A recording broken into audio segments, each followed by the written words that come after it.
అధిక బరువు అనారోగ్య సమస్యలకు కారణం doctor Vineela weight loss diet లో జాయిన్ అవ్వండి, బరువు తగ్గండి. నమస్తే రమగారు. నమస్తే జీ. రమగారు, ఏదైనా మంచి నావెల్ ఒకటి చెప్తారా? చెప్తాం. ఎద్దనపూడి సులోచనారాయణ గారు. మనం ఇప్పుడు ఇటీవల కాలంలో సెకండ్ మ్యారేజెస్ చూస్తున్నాం కదా. అవునవును. 70s ఈ సెకండ్ మ్యారేజ్ మీద ఒక కథ రాశారు ఆవిడ. ఇది ఒక విపత్కరమైన పరిస్థితి, ఎవరికి రాకూడదు అలాంటి ఒక స్థితి వస్తుంది ఈ కథలో. దీన్ని ఎలా జడ్జి చేయాలో, ఎలా హ్యాండిల్ చేయాలో తెలియని స్థితి పాఠకుడిని అందులో మెలిపెట్టేస్తారనమాట. అది ఎలా అంటే 3 జడేసి జడ మధ్యలో పువ్వు ఇరికిచ్చినట్టు ఉంటుంది. ఆ మెలికలో మనం కూడా పఠితలు, ఎవరు పాఠకులో ఎవరు పఠితలో ఎవరు చదువుతారో వాళ్ళు ఆ జడలోకి వెళ్ళి ఏది న్యాయమో ఏది అన్యాయమో ఏది సరైందో ఒక అర్థం కాని ఒక స్థితి కల్పిస్తారు. చాలా బాగా రాస్తారు, చాలా బాగుంటుంది. అభిశాపం. చిన్నప్పుడు ఆ పేరుకి అర్థం తెలిసేది కాదు నాకు, అంటే ఏమిటి అని. ఏంటి రమగారు ఇంతకీ? ఒక అనుకోని సంఘటన అంతే. కానీ రచయిత్రులు, కవులు ఎంత ఫార్వర్డ్గా ఆలోచిస్తారు కదా. చాలా 70sలోనే అంటున్నారు చూడండి. 70sలోనే ఎక్కడైనా రేర్గా అలాంటి సంఘటనలు జరిగాయా, ఆవిడ వారి ఊహకు అలా ఎలా వచ్చిందా అనేది చాలా ఆశ్చర్యంగానే ఉంటుంది. 70 కాదు, కొంచెం ఎర్లీ 80s అనుకుందాం పోనీ. గాయత్రి ఈ కథలో హీరోయిన్. ఈ గాయత్రి పరమహంస గారు, కస్తూరమ్మ గారు అని ఒక భార్యాభర్తలు, వాళ్ళ అమ్మాయి, వాళ్ళకి ఒక్కతే పిల్ల. ఆయన బాగా సంపాదిస్తాడు, మంచి బిజినెస్. అయితే వీళ్ళకి ఒక ఆయన ఫ్రెండ్ ఉంటారు, ఆయన తండ్రి పేరు నాకు జ్ఞాపకం రావట్లేదు, కప్పుకుని మర్చిపోతున్నాను, చూసావా పేర్లు నేను. అయితే పాండురంగారావు గారు, ఆయనకు ఒక కొడుకున్నాడు ఆనంద్. ఒకడే కొడుకు, తల్లి లేదు. అయితే ఈ ఆనంద్కి ఏంటంటే కొంచెం చాలా ఉత్సాహం ఉరకలేసేవాడు అనమాట. చాలా యాక్టివ్ పర్సనాలిటీ, చాలా అంటే చాలా యాక్టివ్. జీవితం ఎప్పుడు ధైర్యంగా ఉండాలి. అందుకని తండ్రికి చెప్పకుండా పరీక్షలు రాసి ఆర్మీలో జాయిన్ అవుతాడు. నిజానికి వీళ్ళు ఆస్తిపాస్తులు ఉన్నవాళ్ళు, వ్యాపారం ఉంది. తండ్రి వ్యాపారం తండ్రిది, నాన్న వ్యాపారం నేను హ్యాండిల్ చేయాలి, నాన్న వ్యాపారం చేస్తున్నాడు కాబట్టి నేను నా ఇష్టారాజ్యంగా చేయాలి ఇలాంటి ఈ రోజుల్లో పిల్లలు లాంటి వాడు కాదు. చాలామందికి అలా ఉంటుంది. తండ్రులు తాతల దగ్గర నుంచి వచ్చిన ఆస్తులు అవన్నీ తమ ప్రతాపం అనుకుంటారు. సొంతంగా నీదేముంది అంటే వాడు జీరో, వాడికి ఏముండదు. అవును.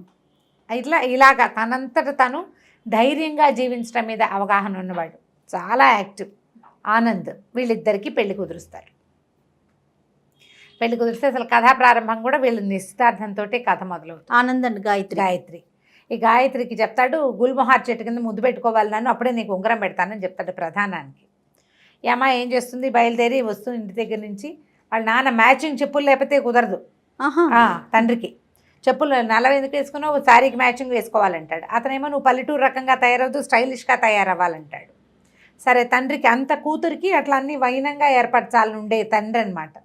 మధ్యదారిలో చెప్పులు కొనిపెడతాడు. వాళ్ళ అమ్మ చాలా పాతకాలపు ఐడియాలు ఉన్నాయి. ఈ అబ్బాయి ఏమో, అల్లుడేమో అత్యంత ఆధునిక భావాలు. సరే వస్తుంది, ఉంగరం పెట్టడు. అమ్మాయితో ఉంగరం పెట్టిస్తాను, నేను తర్వాత పెడతానంటాడు. సరే, అమ్మాయి ఏం చేస్తుంది, ఆ ముద్దు పెట్టుకున్నాకే ఉంగరం పెడతాను అన్నాడు కదా. ఆ పోయి అటు ఇటు తిరిగి వాళ్ళ ఇంటికి పాత ఒక గుల్మొహార్ చెట్టు ఉన్న స్థలం కొని అక్కడ ఇల్లు కడతారనమాట. ఆ చెట్టు కింద ఎవరో కూర్చుంటే వీడే కూర్చున్నాడు అనుకుంటుంది. వెళ్ళి దగ్గరికి వెళ్ళి ముద్దు పెట్టుకుంటూ తీరా చూస్తే వాడు ఎవడో ఇంకో అబ్బాయి ఎవరో అక్కడ ఉంటాడు. నిర్ఘాంతపోతుంది, ఏం చేయాలో అర్థం కాదు. ఈ ప్రామిస్ అడిగిన ఆనంద్ ఫ్రెండ్స్తో బిజీగా ఉంటాడు. వెనక్కి వచ్చేస్తుంది, ఏం చేయాలో తెలియదు. నువ్వు అక్కడ ఎందుకు లేవు అని పోట్లాడుతుంది. సరే ఉండు, ఇక్కడంతా ఫ్రెండ్స్ లాగేస్తున్నారని అది పెట్టాడు, కానీ ఆ పని చేయడు. ఉంగరం మాత్రం పెట్టేస్తాడు. కాసేపు అయ్యాక ఈ కొంతసేపటికి ఈ అమ్మాయి ఎవరిని ముద్దు పెట్టుకుందో అతన్ని పరిచయం చేస్తారు. ప్రశాంత్, ఇతని పిన్ని కొడుకు. కొంచెం అటు ఇటుగా ఒకలాగా కనపడతారు. పొడుగాటివాడు, ఇంకా పొడుగు.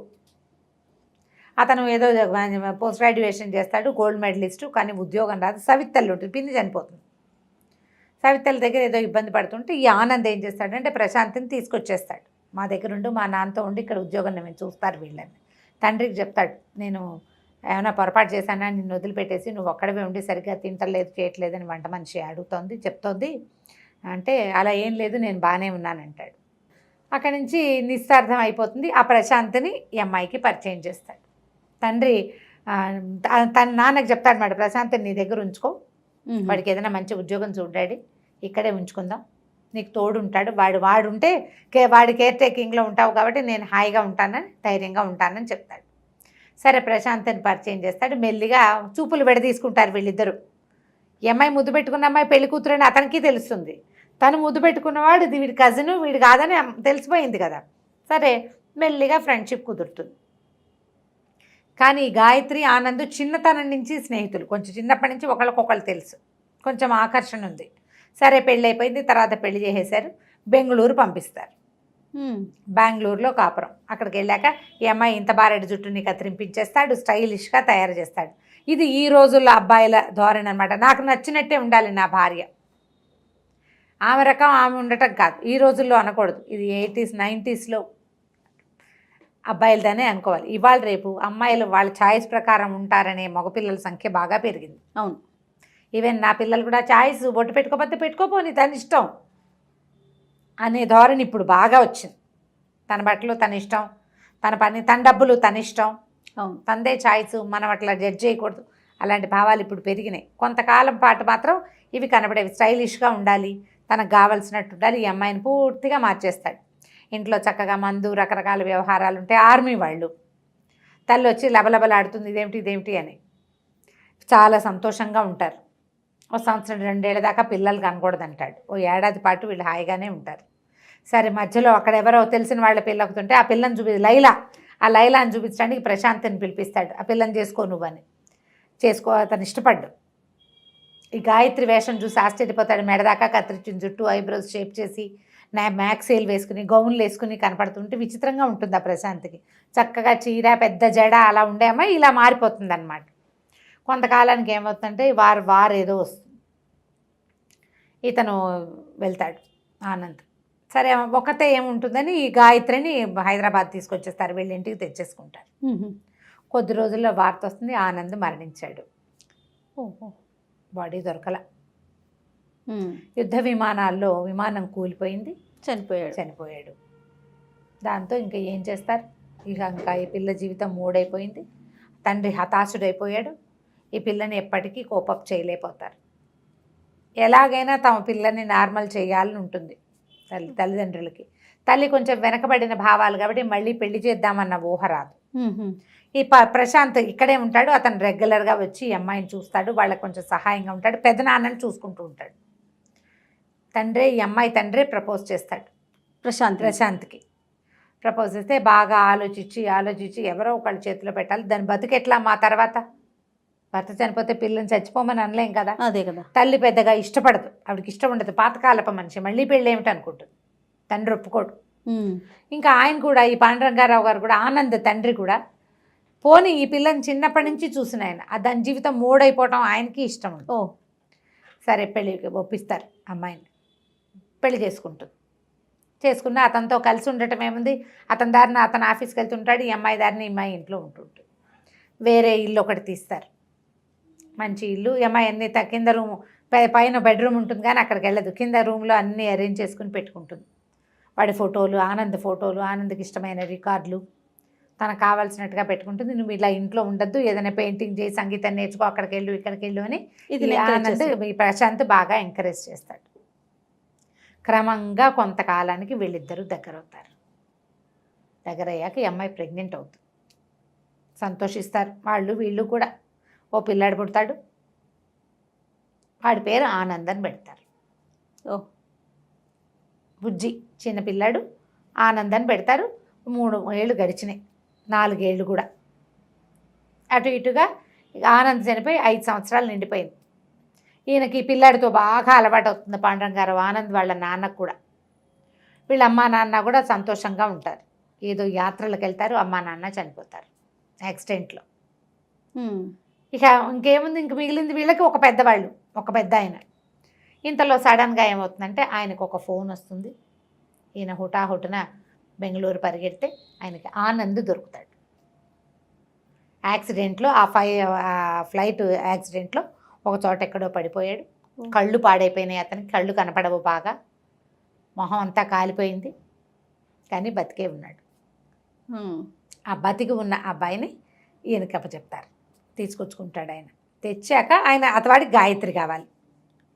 మరి గాయత్రి ప్రేమే నన్ను బతికిచ్చింది, లేకపోతే నేను ఎట్లా బతికాను? తన తండ్రి ఆపేక్ష, గాయత్రి ప్రేమ వల్లే తను బతికున్నాను అనుకుంటాడు. ఈ అమ్మాయికి పెళ్ళి, పిల్లోడు పిల్లాడు. కూడాను. ఆ గాయత్రిని వీరి దగ్గరికి తీసుకొస్తారు. అతని కళ్ళు కనపడవు, కానీ గాయత్రి స్పర్శ, అమ్మాయి రావటం, నడక అన్నీ గుర్తుపడతాడు. కళ్ళు బాగా కనిపించవు. అక్కడి నుంచి ఇచ్చిన పిల్లాడు వచ్చి కూర్చోటం మొదలు పెడతాడు. అది గాయత్రి కొడుకు అని చెప్పరు. పక్కింటి పిల్లాడు గాయత్రి దగ్గరకు వస్తాడు. గాయత్రి వాడిని చూసుకుంటూ. ప్రశాంత్ గాయత్రి భార్యాభర్తలుగా అతని ముందు కనపడరు. ఎన్ని రోజులు ఇట్లా నడుస్తుంది? అతను గాయత్రితోటే ఉండాలని భావిస్తాడు. ఆనంద్ మరి తన భార్య కదా. బాగుంది. తండ్రి కూడా ఏం చెయ్యాలో ఆయనకు అర్థం కాదు. ఇప్పుడు ఇందులో ఏది న్యాయం, ఏది అన్యాయం? అంతే కదా. ఏం చేయాలో తెలీదు. మధ్య మధ్యలో ఏవో అతనికి భయాలు, వాటి వల్ల అతను యాక్సిడెంట్ ఫేస్ చేసి వచ్చిన వాడు కదా, ఏవో చిన్న స్ట్రెస్లు అలా వస్తూ ఉంటాయి. కంటికి వైద్యం చేయించడం కోసం మళ్ళీ బెంగళూరు తీసుకెళ్తారు.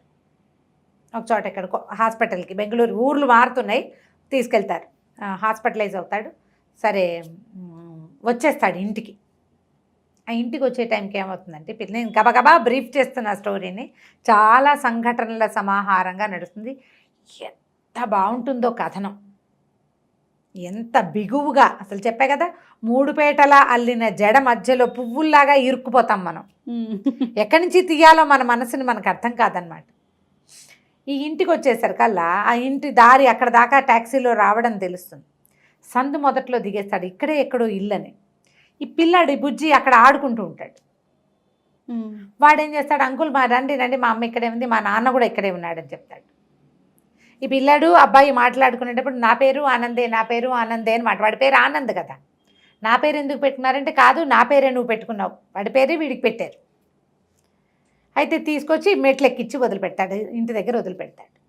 ఇతను లోపలికి వెళ్ళేసరికి లోపల నుంచి మాటలు వినపడుతుంటాయి. ప్రశాంత్ గాయత్రి ఏడుస్తూ ఉంటుంది. మరి ప్రశాంత్ ఏమంటాడు, నేను మధ్యలో వచ్చాను, జీవితం మీది. ఆనంద్ లేడు కాబట్టి వాడి ప్లేస్ నేను తీసుకున్నాను. ఆనంద్ తిరిగి వచ్చేసాడు, మధ్యలో వచ్చిన వాడి మధ్యలోనే వెళ్ళిపోతా, నువ్వు వాడితోటి ఉండమంటాడు. ఆనంద్తో ఉండి, వాడికి నీ అవసరం ఉంది. పిల్లాడిని ఏం చేస్తా, పిల్లాడిని నేను తీసుకెళ్తా, నేను తీసేసుకుంటా, పక్కింటి పిల్లాడని పరిచయం చేశాం కదా అనేసరికి ఆ అమ్మాయి గట్టిగా ఏడుస్తుంది. నువ్వు నాకెందుకు జీవితం మీద ఆశ కల్పించావు? ఆనంద్ పోయాడు, నేను కూడా పోయేదాన్ని, లేదా అలా ఒంటరిగా ఉండేదాన్ని. నన్ను ఎందుకు బతికించాలని ట్రై చేసావు నువ్వు? నాకు జీవితం మీద ఆశ కల్పించావు, నళ్ళి పెళ్ళి సంసారం ఇల్లు వాకిలి పిల్లాడు ఏర్పరిచావు. ఇప్పుడు వెళ్ళిపోతానంటే కుదరదు. ఇప్పుడు నువ్వు వెళ్ళిపోతానంటే, నన్ను ఇలా వదిలేసి ఈ రకంగా వదిలిపెడితే నేను ఆనందంతో కాపురం చేయలేను. ఇంకా ఓ చెట్టు, ఒక తీగ ఒక చెట్టుకి అల్లుకున్నది, చెట్టు పడిపోయింది, ఇంకో చెట్టు కల్లిచ్చావు, మళ్ళీ ఇక్కడి నుంచి లాగుతావా? నేను తీగనా, మనిషిని గానా నేను? ఇన్ని రకాలు చేయగలనా నేను? చెప్పేసేయి ఆనంద్కి, నేను ఒకప్పటి పెళ్ళాను, నా పెళ్ళామని చెప్పేయమంటుంది.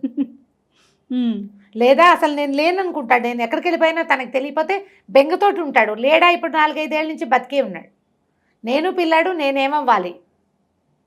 మా అమ్మ నాన్న లేరు, నేను నన్ను పూర్తిగా నన్నుగా ఉంచావు నువ్వు. కానీ ఆనంద్ ఉంచల, తనకు కావలసినట్టు చేసుకున్నాడు. నాకు నీతో ఉన్న కంఫర్టబుల్ జీవితం ఆనంద్తోటి లేదంటుంది. ఆనంద్ మీద ప్రేమతో తనకు నచ్చినట్టున్నాను, కానీ అది నేను కాదు. ఇప్పుడు నేను కంఫర్టబుల్గా నీతో ఎలా ఉండాలో అలా ఉన్నా, ఆ నేను నాకు కావాలి, నాకు ఆనంద్ వద్దు. ఇవన్నీ వినేస్తాడు ఇతని పక్కన నిలబడి. పిచ్చెక్కిపోతుంది, ఆలోచిస్తూ కోపం వచ్చేస్తుంది. ఆనంద్ ప్రశాంత్ నా వెళ్ళాలని నాకు కాకుండా చేశాడు. ఒక నిమిషం తర్వాత అతను ఆలోచిస్తాడు, 5 ఏళ్ల క్రితం నేను చచ్చిపోయానని తెలిసి ఈ గాయత్రి చచ్చిపోకుండా బతికుందంటే ఎలా బతికుందో నేను ఆలోచించలే. ఎవరు తనని బతికించి ఉంచారు? తనని బతికించి వాడు ఉంచినందుకు వాడికి నేను వేసే శిక్ష ఏమిటి? ఆ భార్యని ఆ పిల్లాడిని కాకుండా చేయటమా? చచ్చిపోయిన అనుకున్నాడు, చచ్చిపోతే సరిపోతుంది. దిగి నడిచి వెళ్ళిపోతాడు. ఏదో పెద్ద యాక్సిడెంట్ అవుతుంది. వాళ్ళ తండ్రి, ఆ తాతగారు వస్తారు. వచ్చేసరికల్లా తాత ఇప్పుడే నేను లాల్చీ తాత అలా అంటాడనమాట. ఇప్పుడే వస్తే ఆనంద్ని నేను పైకి దింపాను. తీరా ఆయన పైకి వెళ్ళేసరికల్లా ప్రశాంత్ గాయత్రి ఇద్దరు కావలించుకుని కనపడతారు ఆయనకి. అమ్మాయి ఏడుస్తుంటుంది, ఓదారుస్తున్నాడు. నందు ఏడి అంటే, నందు ఏడి వచ్చాడా అని వాళ్ళు ఆశ్చర్యపోతారు. వాళ్ళకు కూడా తెలియదు. పైకి వచ్చి ఇదంతా వినేశాడు. ఇద్దరు పరిగెడతారు, పెద్దనాన్న కొడుకు. ఎక్కడికి వెళ్ళిపోయాడో ఏమైపోయాడో అంతా వినేసాడేమోనని. గాయత్రి ఏడుస్తూ ఉండిపోతుంది. పరిగెడతారు, త్వర చూస్తే పెద్ద యాక్సిడెంట్.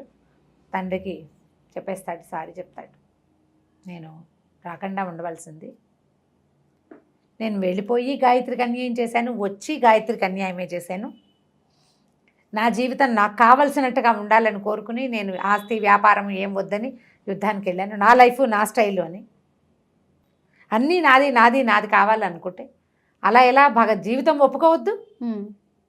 నువ్వు అనుకుంటావు, జీవితం ఒప్పుకోవాలి కదా. నాన్న ప్రశాంత్ గాయత్రితో ఉండు నువ్వు అని చెప్తాడు, చనిపోతాడు అతను. వీడు ఇంకేం చెప్పలేడు. ప్రశాంత్ కూడా చాలా ఉదాత్తమైన క్యారెక్టర్గా చూపిస్తారు. అతను మరణించాకే పాండురంగారావు గారు ఇంకా నేను ఇక్కడ ఉండను ఆయన, హిమాలయాల దగ్గర ఏవో ఋషికేశ్ వెళ్ళిపోతాడు ఆయన పెద్ద ఆయన. ఎందుకంటే ఆ పిల్లాడు వాడి జీవితాన్ని వీడు తీసుకున్నాడు. ఇది మంచిదే, తనే ఎంకరేజ్ చేశాడు, కానీ నొప్పిని సహించలేరు కదా నా కొడుకు జీవితం ఇది అని.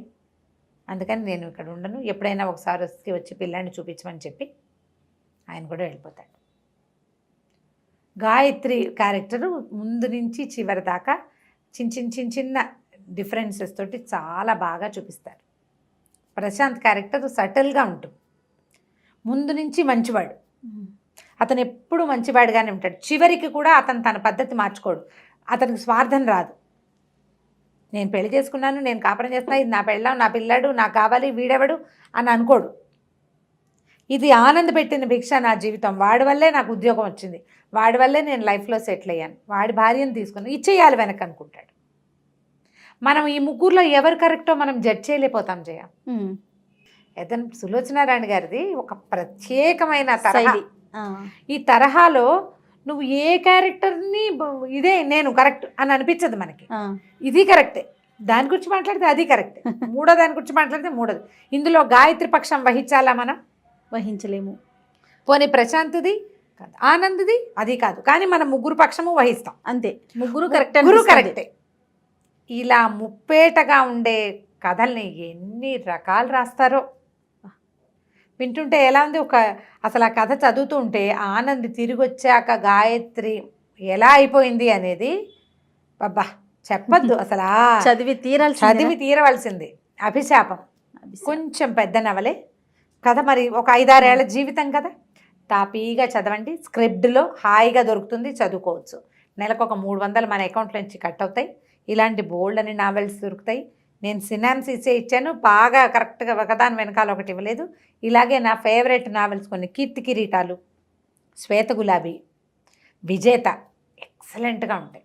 మనం ఎవరిని గురించి ఒప్పుకోవాలో మనకు అర్థం కాదనమాట. ఓకే, మామూలుగా కొంత జీవిస్తాం, వెళదే తప్పు అలా అనిపిస్తాయి మనకి. ఇక్కడ అనిపించదు.